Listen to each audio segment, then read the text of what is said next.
Well, I did it. I built myself a YouTube studio. Well, a content creation studio, since most of my income is coming from freelancing on Fiverr as a UGC creator. In this video, I'm gonna show you my studio. I'm gonna show you how I built it, what steps I took, and what equipment I'm using. So let's get into it. Actually, before we get into it, I do need to point out this studio is still in the works. It's not 100% complete.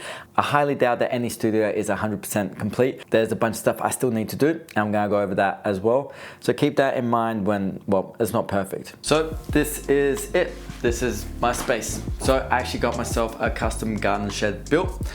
It was 8 feet wide by 16 feet long. It has 2 loft spaces, which are 4 feet each. So the loft space here, I actually put a wall up to separate a separate space for a garden shed. So in the end, the actual studio and office space I have is 8 feet wide by 12 feet. So first of all, I did put insulation in. I used some R15 wall bats. I could definitely have used higher rated insulation, but I'm also on a budget.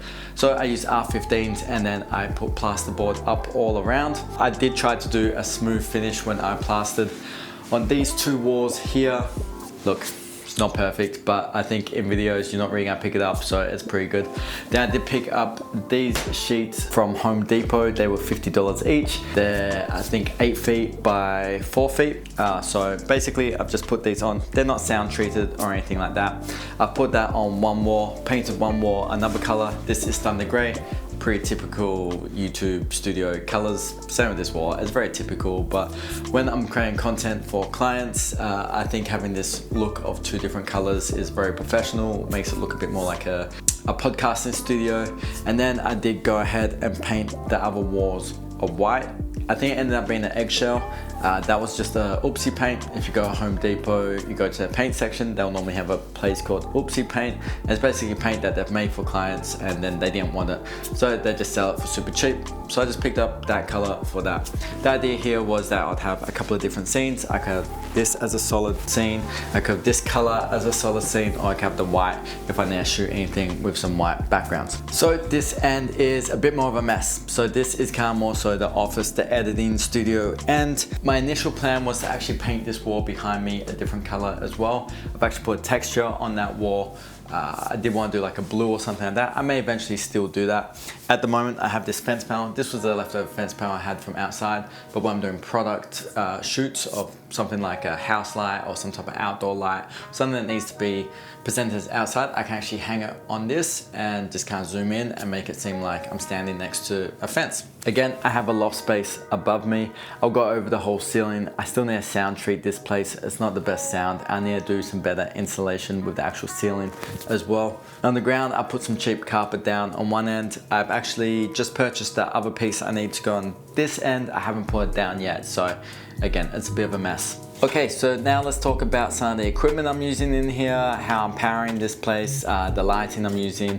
I'm gonna go over how I got some of this equipment, and yeah, so let's start with the lighting. Okay, so as far as lighting, I have 2 of these kind of LED panel things. They're not really good lights, to be honest. They're just what I used beforehand. I've kept those in here, but I did find they're casting too much of a shadow. So these are kind of good as a secondary light. I do have 2 of those. Here's the second one. But what I recently got was this softbox light. So what I've actually done, it's still on a tripod, but I've just laid it on top of the loft space. So it's still definitely portable, but my idea is to try and get some of the lights off of the ground here, because as you can see with these, that's taking up variable space on the ground, and we don't have too much of that here. So I think what I might end up doing is getting another one of the soft boxes to go up to top right, so I have a little bit more control. And then at the moment, all I have is this kind of LED little panel light down here. With that, I can change all the colors, customize it. I actually bought that a couple of years ago from Walmart, and honestly, the other one I had's died, this one's dying, so I need to invest in something better. But I will definitely want to have a lot more customization as far as throwing light up on this back wall behind me where I sit. And I don't know, I probably want some more stuff in the background here. I do want like a fake tree or something here. I need to cut this line. I think that's the issue. I need to cut the line so it's not such a harsh line in the background. If but I don't want to make it too busy. So I think just the fake tree is gonna go there, and then upgrade my lighting back here. But for now, that's just fine. And then as far as office space lighting, well, I just turn on my lights. It's kind of casting enough lights. And then I do have this monitor light right here. So it is projecting enough light for when I'm actually editing. Okay, so I will say it's a bit of a mess in here at the moment. It's a working space. I'm working on multiple videos for clients at the same time, and it's kind of hard for me to move that product out of here until I get it kind of confirmed, so I don't have to do any revisions, because if not, I'm moving products constantly left and right. Anyway, this here is how we're currently powering the studio. So this is the Anker Solex. This is actually designed to power a house in an emergency for up to 24 hours. It can put out 6,000 watts and it has enough battery life to, yeah, roughly last about 24 hours. So for me, I'm using this to power pretty much some low voltage lighting and a computer. That's pretty much all I'm using in here. So I just turn the system on and off as I need it when I'm in here. The idea is that I'll probably at least get a week to a week and a half use out of this for what I'm using it for, and then I just plug it in. It takes 3 hours to charge up, and then it's good to go again. So I actually received this free from a client when I did a review video for it for them. These are probably worth about $3,000. You can actually add solar panels to them, you can add extra batteries to them.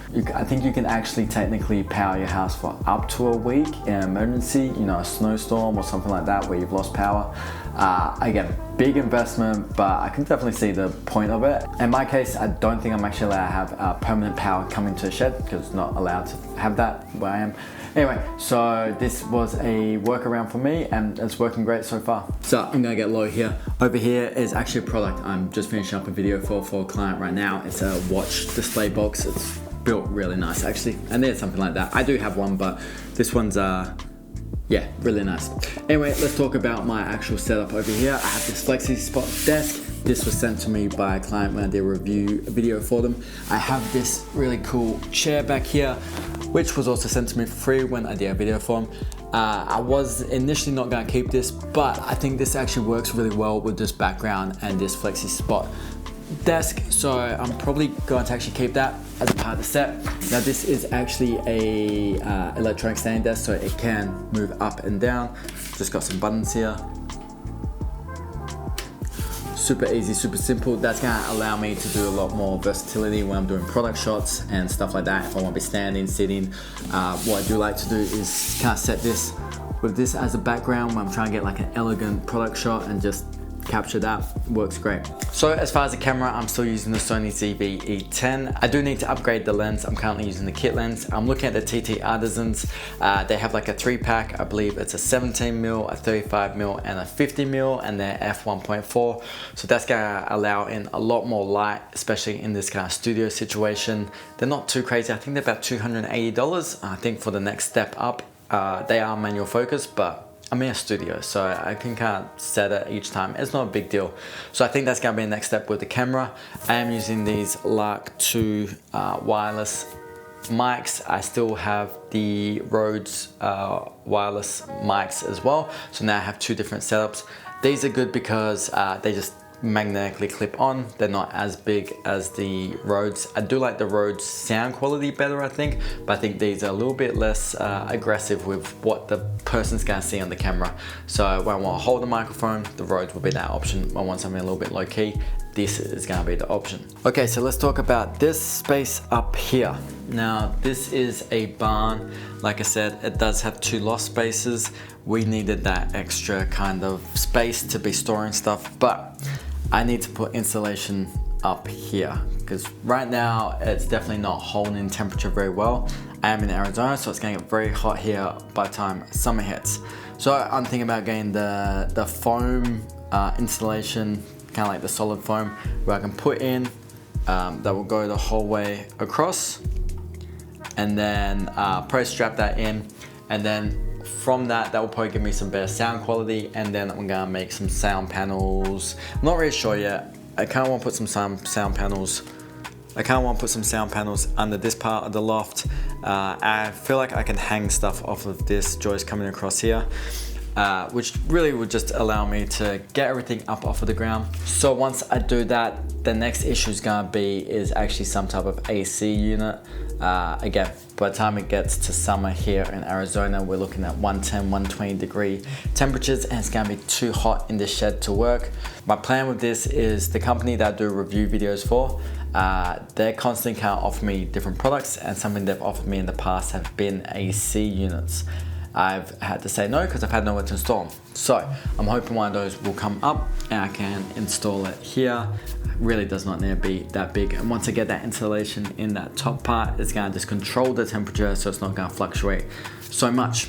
Well, that's the studio as of now. It's a working studio.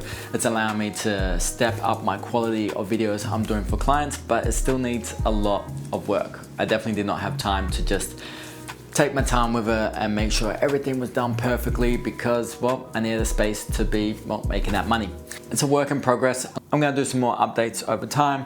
I'm gonna hone in on the different elements of the studio, like the lighting. I'm gonna upgrade the lighting. I'll show you what I do and how I upgrade the lighting. The soundproofing, things I do, sound panels. If I build a sound panel, I'm gonna go through how I build the sound panel, why I chose to build the sound panel, where I chose to put that sound panel, stuff like that. So if that's something you are interested in, hit that subscribe button, and well, thanks for hanging out with me so far.